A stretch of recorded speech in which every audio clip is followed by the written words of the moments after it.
Hello, Aries. How are you? As promised, today I want to do a reading about the new moon that's coming up in Leo, which you can see here on the screen.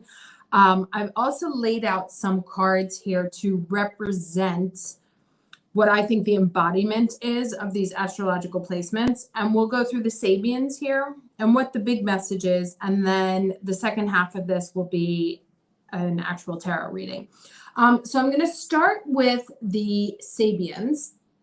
And the first one here is, I can't indicate on this thing, but there's the sun and the moon at Leo 6. Now with the Sabians, you always move up a degree. So if it's at 5 Leo, it's going to be 6 Leo. And I've used these three cards here to represent the Leo energy. Obviously, we have the Strength card, which is representative of Leo, the Lion. And I've chosen these two as the sun and the moon energy, especially given the Sabian, which is a conservative, old-fashioned lady is confronted by a hippie girl, right? This is the Sabian. And it talks about, in some of the books, it talks about a flapper as opposed to a hippie girl. But what you see in that Sabian is already the old versus the new, right? And that is the theme that runs very much throughout this entire new moon and this conjunction. And then we have Mercury at 18 degrees Leo there. And I've picked the Page of Wands for him. Obviously, Page for messages, Fire for Leo. And his Sabian says, a houseboat party crowded with revelers. The water reflects its light. So that's very much a Leo energy, like out partying, having a good time with this very sort of pretty kind of theatrical image there of, the water reflecting the light. And since we have these two luminaries, right, being reflected off the water. Now let's move over to our water sign, which is Cancer. And we have Venus in Cancer at 12 degrees. And so I've taken the Queen of Cups to represent the Venus in Cancer placement there. And the Sabian for that is a hand which is held out receptively is remarkable for the suggestion of character in its prominent thumb. Now, Venus in Cancer is all about nurturing, right? That's why I picked the Queen of Cups. How can I take better care of myself? And the idea of this hand being extended, right? So trying to reach out. Yeah, sorry, I just got confused because I put these cards in the wrong place, but that's fine. We'll put this over here. So a hand reaching out, but it calls attention to this thumb, right? And the reason why I sort of focus on the thumb is because that's what makes us unique, right? Our opposable thumbs is the sign of evolution. It's what makes us a quote unquote higher being than the animals. It's what expands our abilities to do things, right? My cat doesn't have opposable thumbs, so there's lots of things that she can't do. But because of the evolution that happens, we are now able to do things that we were not able to do beforehand, right? And remember, this talks about evolution as well. So, reflecting on this water, the concept of how evolution pushes the species forward, develops us with new abilities into areas where we can do things that we haven't been able to do before, right? And it doesn't necessarily mean better or worse, just more expansive, right? Cats and dogs are still awesome, even though they don't have opposable thumbs. But now the next level is able to do things that the previous was not able to. So now let's move over into the Taurus territory. This is my Scorpio territory, so I'll come back to this in a second. Over here, this is the Taurus territory, and I've picked obviously the Empress because that's her energy. That's the Taurus energy. First, we have Mars in Taurus. Now, I've picked the Knight of Pentacles to represent Mars in Taurus because theoretically it's movement, but it's very slow movement. Mars obviously does not like being in Taurus, and he kind of looks awkward here because you have a knight who wants to be charging into battle, who's forced to take things step by step. Much like evolution. Evolution happens slowly. Development happens slowly. Evolution doesn't happen overnight. It can take generations to see change.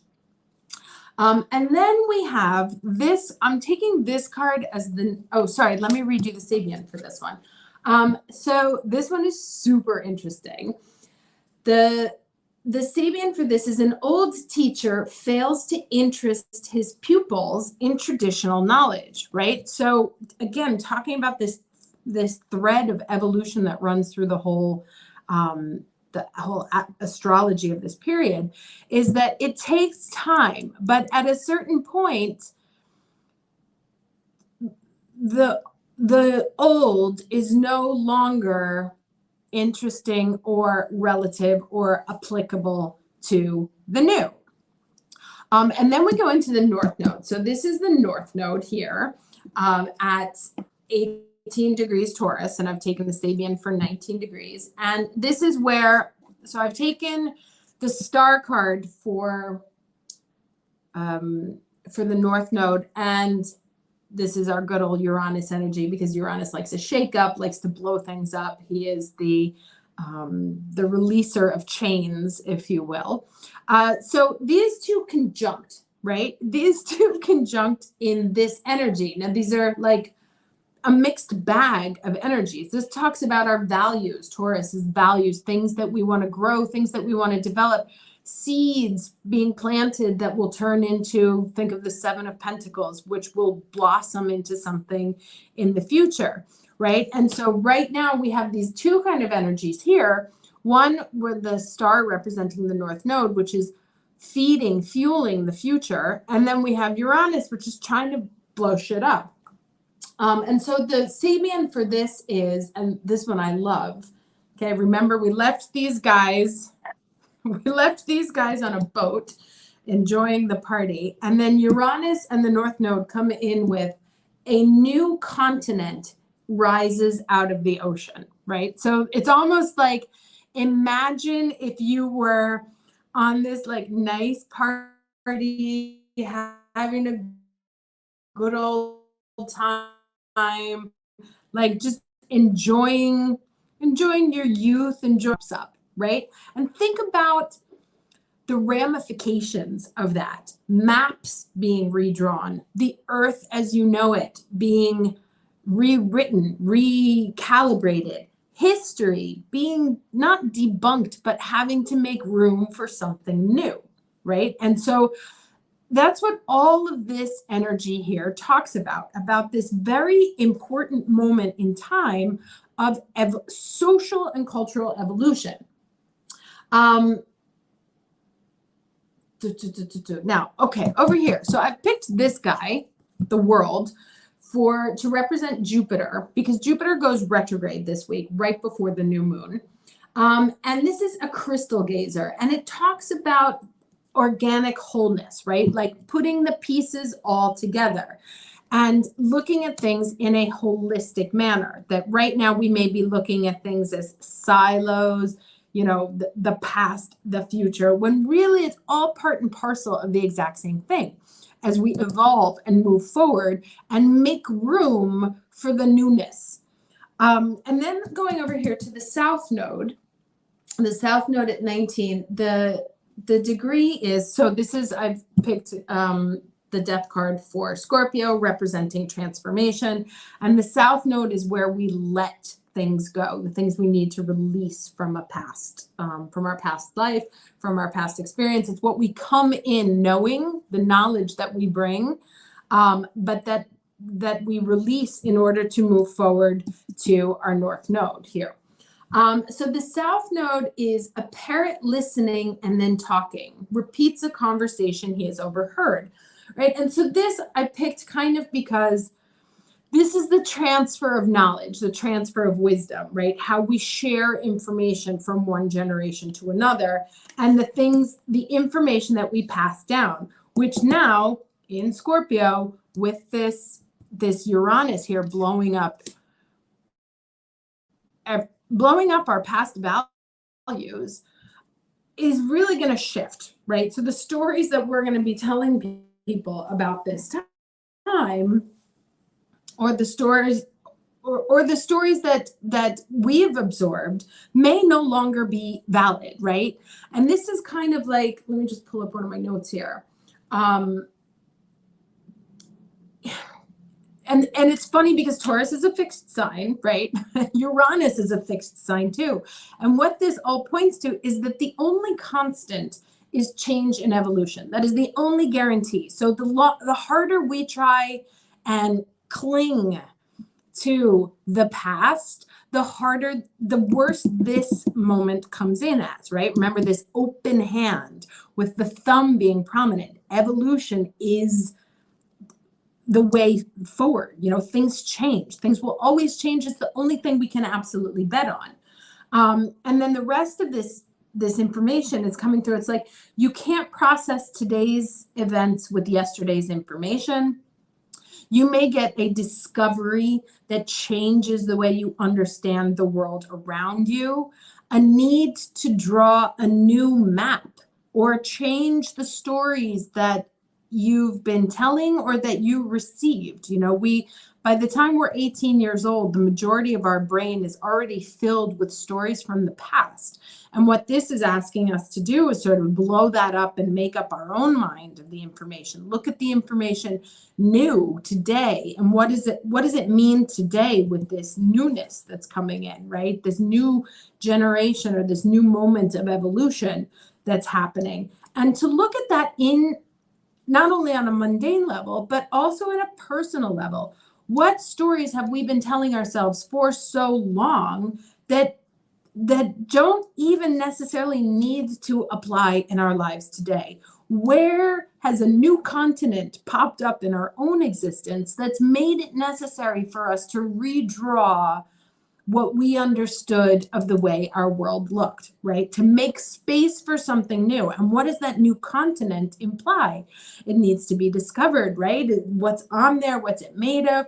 Can we live there? So an exploration of a new thing that kind of pops up into your own life that causes you to recontextualize everything that you have believed to have known about the world up to this point, and to leave yourself open to make that personal evolution. Remember, Chariot card is in Cancer about moving forward, right? So where do you need to be open about moving forward in your own life? And because this has, like the little Mercury health thing here, this is also about healing. How does the moving forward and the keeping yourself open to evolving into a different state allow you to heal? Remember, we also have Chiron in Aries right now. And then another, making space for relearning what you've accepted to be true. Now, I mentioned this, I think I wrote it down. The importance of, I just want to underline the importance of this North Node conjunct Uranus transit, because North Node and Uranus conjunct each other more or less every 15 years, but in different signs. The last time was in 2007 in Pisces, but the last time the North Node and Uranus met in Taurus was in 1855. So this is not even a once in a generation transit. It's really defining, right? It's evolutionary because it happens, what is this, a little less than 200 years, 175 years. So very important shifts. Now, I will tell you, like I said before, the last time I got this kind of like hyped up over energy was the eclipse that happened in mid-January in 2020, which was right before the whole pandemic. That one I had a foreboding sense of negativity as it happened. This one I do not. I get the same like charge about this is big, but I don't get the same negativity. I think that what's going to happen is really good, and I think you'll actually enjoy it. Let me try and put a little close up here on these cards so you can see them better. And then I'll skip to the reading now. But I think whatever this changes, or whatever it comes up, it's obviously unexpected, but I don't think it's negative. I really don't. And I think that because Mars is here so closely, as involved in the mix here, which is obviously a planet that's very important to us, that it's like a tectonic plate shift in our own life that may make us have to reconceptualize how we experience the world from a softer point of view, right? I know I've been talking about this for a long time, that this opening up is maybe in teaching us how to, release ourselves from this armor, not necessarily feel like we always have to constantly be in battle, or that we can be in a battle for healing, in a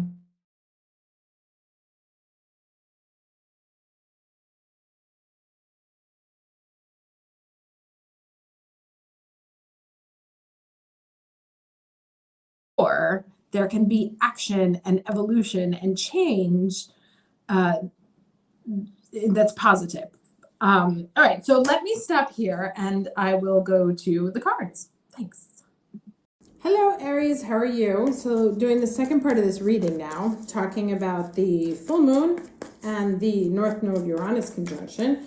I'm going to get 2 cards for the overall energy. 1 card for the new moon in Leo, please. First card for new moon in Leo. Yeah. First card for new moon in Leo.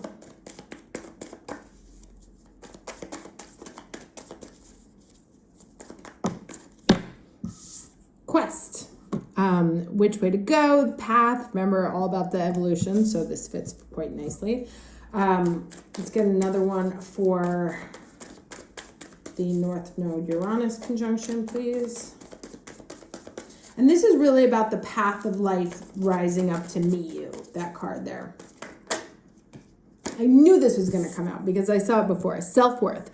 Taurus is all about values and own value, like how much do you value yourself. So these 2 energies are really, really powerful. And I feel like this is going to be a turnkey moment for us in terms of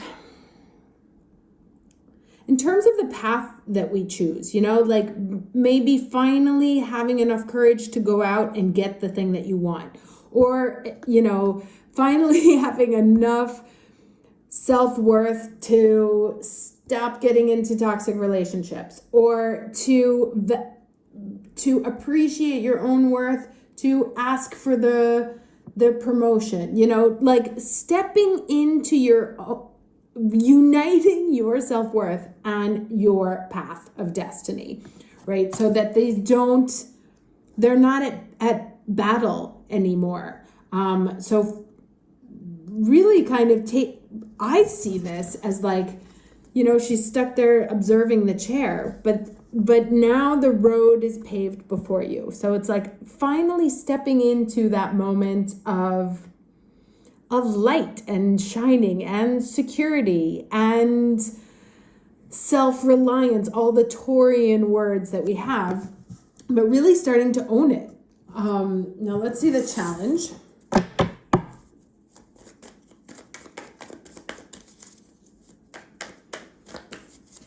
It's like the quest of self-worth finally coming to a culmination. And it could happen through, some sort of situation that happens that forces you to make a choice to elevate your self-worth.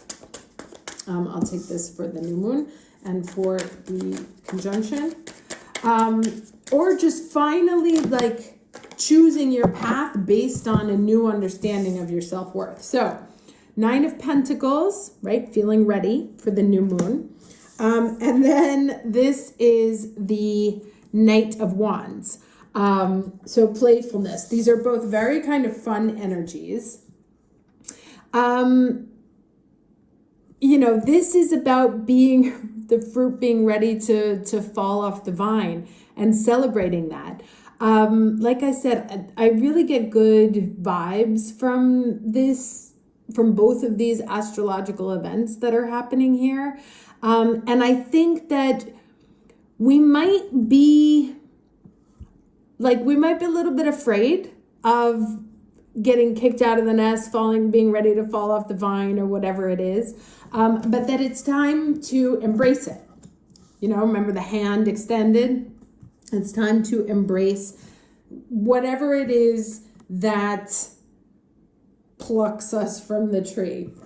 I hate the word pluck, so I apologize for using it. But, all right, let's get 2 of these, please. One for the new moon and one for the conjunction.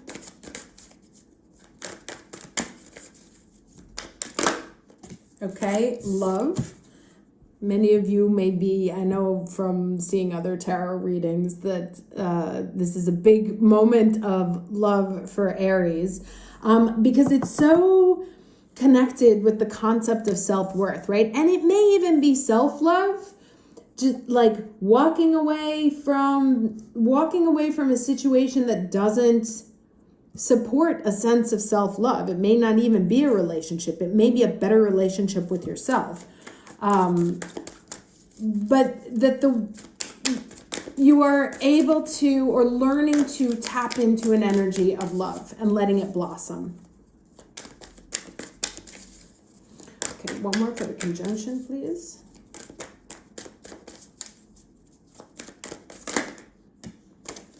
Forgiveness. Interesting. Let me read this forgiveness because I know the love card. Move this over. Forgiveness, like right after that new moon there, right? Let's see what this has to say.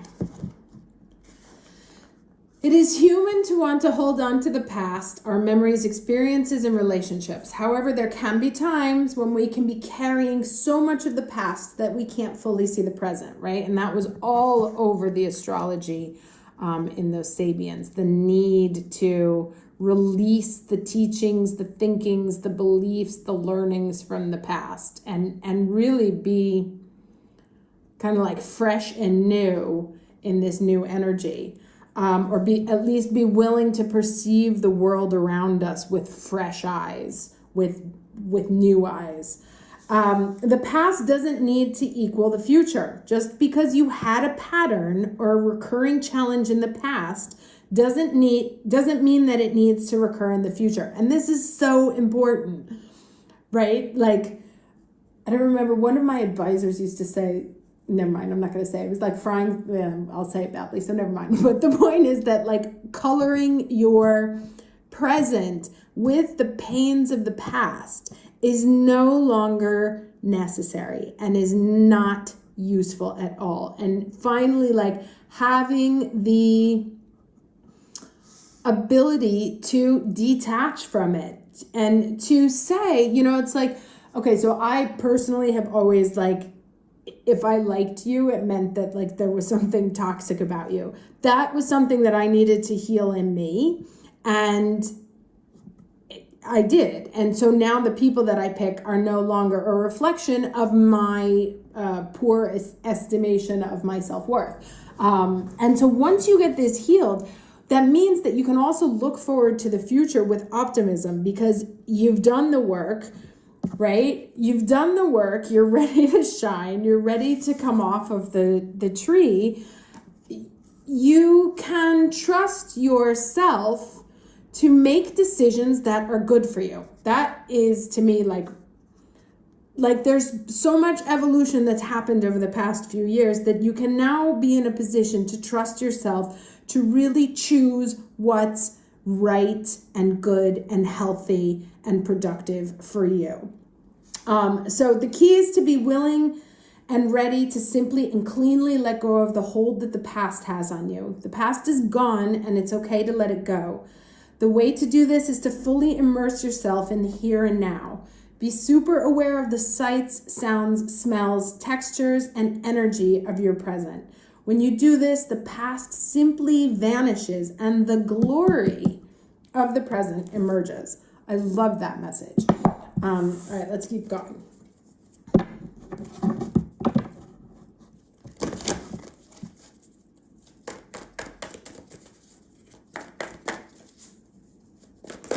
Oh, okay, this came out last time as well.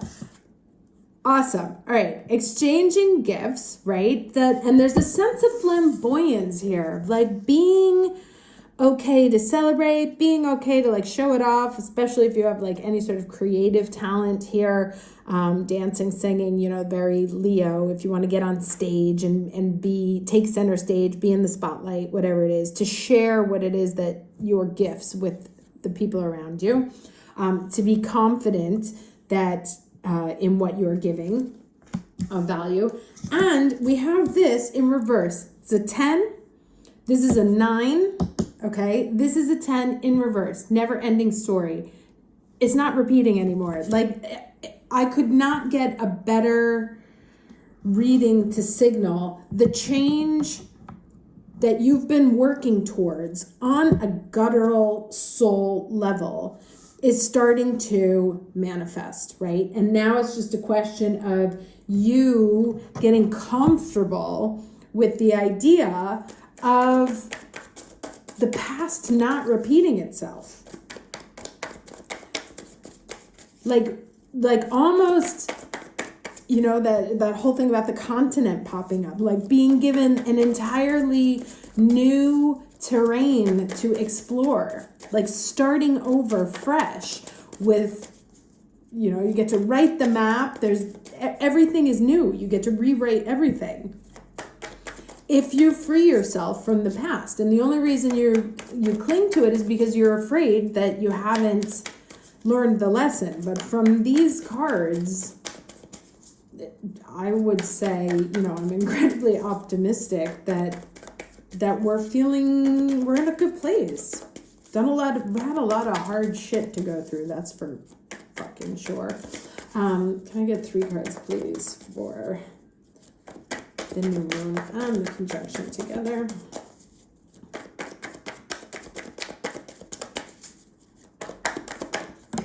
Okay. Tower. Again, may come as a surprise, may come out of nowhere. Not all tower moments are bad. They're just surprising. So some sort of surprising discovery that kind of knocks your world upside down. Were these not all the cards that like you're watching me shuffle, right? So there's the card that I picked for the Sun in Leo. I even shuffled them like 4 times in between the 2 readings. One more, please. And then the Knight of Swords. This one wanted to come out too. Knight of Swords, King of Pentacles. Right? Like, okay, so Knight of Swords, information rushing in, King of Pentacles. Both of these guys are like happy on multiple levels.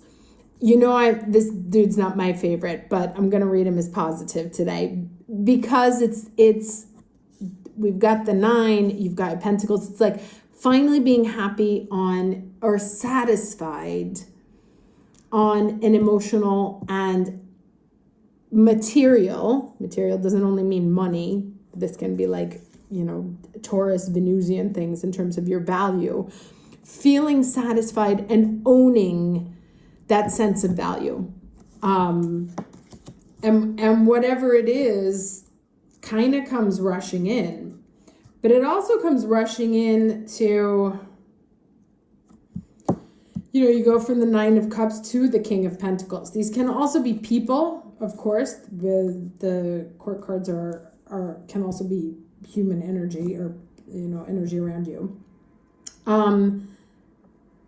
But, you know, I see these 2 as being comparable. It's like here there's this sort of childlike, am I good enough? And then there's the king that's like, yeah, you know?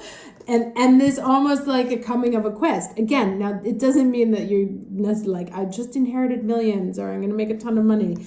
This is very much internal, I think, of feeling very solid and very comfortable with where you are in the tactile world. After having done a ton of spiritual work and emotional work, that we're actually starting to feel comfortable in this existence. Not even comfortable, but like can enjoy it because we have such a solid sense of self after having let go of the past, after having let go of that belief that if it happened to me before, it's going to happen to me again. That's the key thing here, that the stability and the sense of power and confidence that there is here comes from, and here you have these goats up here, which are reminding me of the Pluto and Capricorn right now, which has been, quite destructive, obviously. But that just because it happened in the past doesn't mean it's going to happen again. And that being able to flip that story on its head, because it comes up right underneath this forgiveness card, is really the key to helping you unlock this sense of safety, security, and confidence that you can face whatever comes at you with a joyous heart, because you've already been through it, right? And you know now that you can forgive yourself, even not even the past, but also yourself for having made choices that were part and parcel of those lessons. But now that you've learned what you needed to learn from those lessons, self-love, self-worth, as part of your past, you can forgive what happened and allow yourself to be ready and share what it is that you have, and feel comfortable in your power, because you have run the gauntlet. You've done what you needed to do. Let me get one last card here before this gets terribly long, as some parting words.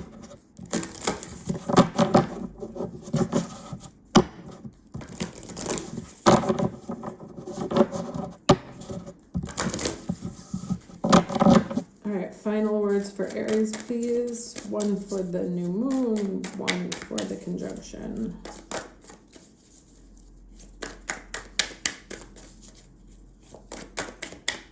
I love this reading. It's so exciting. And I get such good energy from it. Okay. So I got the new moon in Aries card, and it says go for it, right? New moon in Aries, a new beginning for Aries. I'm not taking that one. I'm going to take this one, and I'll call another one.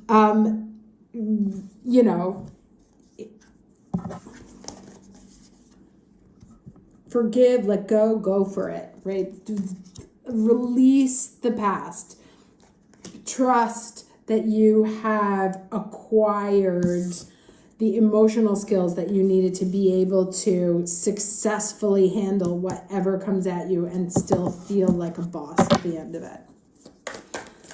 That it is not necessary that the past keep repeating.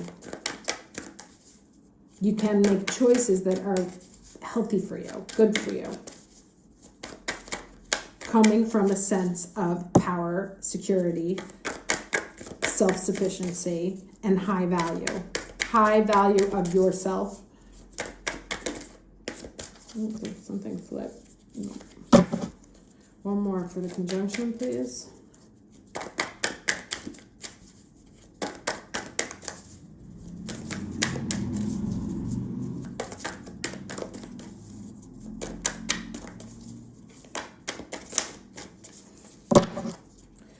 One last, okay.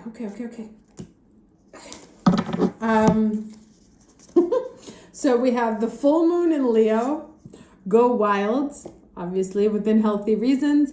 But I love these two cards. Both fire signs, like really, I feel like we've been quite muted, for a little while. And I feel like this is an invitation to really step into the Aries that you know and love, that you have within you. And then we get this again. This came out last time, I think, in the weekly. To trust the universe. First quarter moon in Aquarius, dancing in the lavender fields. Go enjoy life. Right? Like, we have 3 cards of people dancing here. Go enjoy life. Be confident that you make good choices, that the past does not have to predict the future, that evolution is a guarantee, and that something new, internally, externally, in the world around you, or in your thoughts or whatever, in your thoughts or emotions,